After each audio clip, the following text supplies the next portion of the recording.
Ang mga tradisyon. May mga Pariseyo at mga tagapagturo ng kautusan na dumating galing sa Jerusalem at nagtipon sa paligid ni Jesus. Napansin nila na ang ilan sa mga tagasunod ni Jesus ay hindi naghugas ng kamay bago kumain.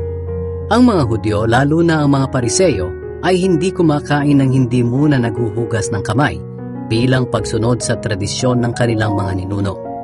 Hindi rin sila kumakain ng anumang nabili sa palengke nang hindi muna nila ginagawa ang ritual ng paglilinis. Marami pa silang mga tradisyong tulad nito, gaya ng paghuhugas ng mga kopa, pitsel, at lutoang tanso. Kaya tinanong siya ng mga Pariseyo at ng mga tagapagturo ng kautusan, "Bakit hindi sinusunod ng mga tagasunod mo ang mga tradisyon ng ating mga ninuno? Hindi sila naghuhugas ng kamay bago kumain." Sinagot sila ni Jesus, "Tamang-tama ang sinabi ni Isaias tungkol sa inyo na mga pakitang tao.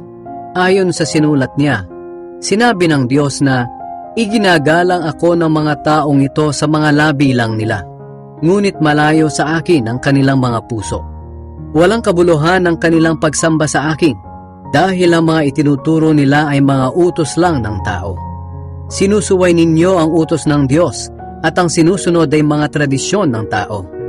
Sinabi pa ni Jesus, "Mahusay kayo sa pagpapawalang bisa sa mga utos ng Diyos para masunod ninyo ang inyong mga tradisyon. Halimbawa na lang, sinabi ni Moises, igalang ninyo ang inyong mga magulang, at ang lumapastangan sa kanyang mga magulang ay dapat patayin. Pero itinuturo nyo naman na kapag sinabi ng isang anak sa mga magulang niya na ang tulong na ibibigay niya sana sa kanila ay korban, ang ibig sabihin, nakalaan na sa Diyos, hindi na siya obligadong tumulong pa sa kanila. Pinapawalang halaga ninyo ang utos ng Diyos sa pamamagitan ng mga tradisyong minana ninyo sa inyong mga ninuno. At marami pa kayong ginagawa na tulad nito." Ang nagpaparumi sa tao. Muling tinawag ni Jesus ang mga tao at sinabi sa kanila, "Makinig kayong lahat sa akin at unawain ang sasabihin ko. Hindi ang pumapasok sa bibig ng tao ang nagpaparumi sa kanya, kundi ang mga lumalabas sa kanya. Kayong mga nakikinig, dapat nyo itong pag-isipan." Pagkatapos, iniwan niya ang mga tao at pumasok sa bahay. Nang nasa loob na siya, tinanong siya ng mga tagasunod niya kung ano ang ibig sabihin ng talinghaga na iyon. Sinabi ni Jesus sa kanila, "Bakit? Hindi nyo pa rin ba naiintindihan? Hindi nyo ba alam na anumang kainin ng tao ay hindi nakakapagparumi sa kanya? Sapagkat anuman ang kainin niya ay hindi naman sa puso pumupunta, kundi sa kaniyang tiyan, at idudumi rin niya iyon." Sa sinabing ito ni Jesus, ipinahayag niya na lahat ng pagkain ay maaaring kainin.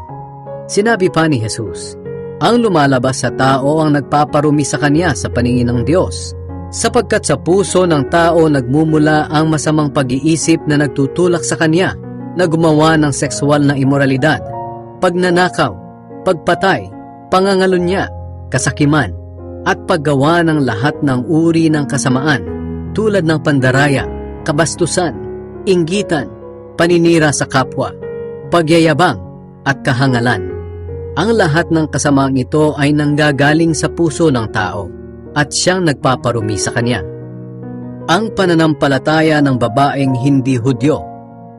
Umalis si Jesus mula roon at pumunta sa mga lugar na malapit sa Tyre. Pagdating niya roon, tumuloy siya sa isang bahay. Ayaw sana niyang malaman ng mga tao na naroon siya, pero hindi rin niya ito naitago. Sa katunayan, nalaman agad ito ng isang ina na may anak na babaeng sinaniban ng masamang espiritu. Ang babaeng ito ay taga-Phoenicia na sakop ng Syria at Griego ang kanyang salita. Pinuntahan niya agad si Jesus at nagpatira pa sa paanan nito at nagmamakaawang palayasin ang masamang espiritu sa kanyang anak. Pero sinagot siya ni Jesus sa pamamagitan ng isang kasabihan, "Dapat munang pakainin ng mga anak dahil hindi tamang kunin ang pagkain ng mga anak at ihagi sa mga aso." Sumagot ang babae, "Tama po kayo, Panginoon. Pero kahit mga aso sa ilalim ng mesa ay kumakain ng mga mumo na nailalaglag ng mga anak."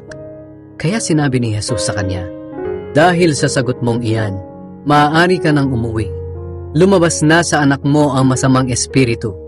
Umuwi nga ang babae at nadatna ng anak niya sa higaan, at wala na nga ang masamang espiritu sa kanya. Pinagaling ni Jesus ang isang pipit bingi. Pagbalik ni Jesus mula sa lupain ng Tyre, dumaan siya ng Sidon at umikot sa lupain ng Decapolis at pagkatapos ay tumuloy sa lawa ng Galilea.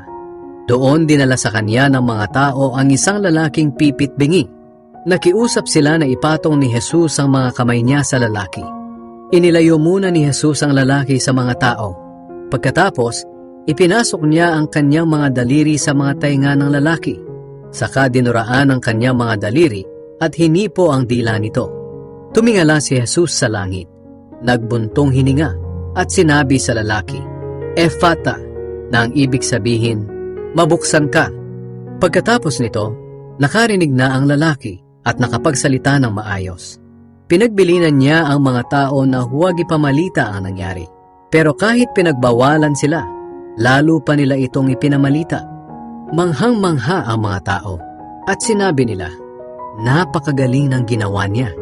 Kahit mga pipit bingi ay nagagawa niyang pagalingin.